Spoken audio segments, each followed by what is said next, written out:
Hello guys, what's up? So in this quick video I'm going to show you how you can get this this one cartoon face filter on Snapchat. So this is a new filter, everyone is using this one now, and if you are not getting this filter, then what you can do, you can visit this website.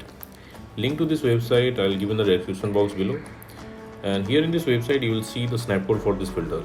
I don't know where, but the link is not working. If you tap on this snapcode, it will not work, the link will not work. So what you can do, if you are browsing this website in your laptop or PC, you can scan the snapcode with your Snapchat mobile app. And if you are browsing this website in your mobile, just take a screenshot. Likewise, now go to Snapchat. Okay, go to Snapchat camera.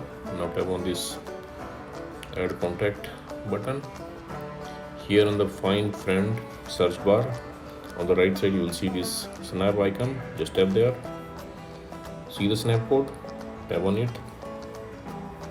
Okay, tap on unlock for 48 hours. Okay, and go to your camera and you should see the effect. Okay, it's already there with me, and if you don't have, you will see that one. So that's it guys. Likewise, you can get this cartoon filter on Snapchat. So thanks for watching the video guys. See you in the next video.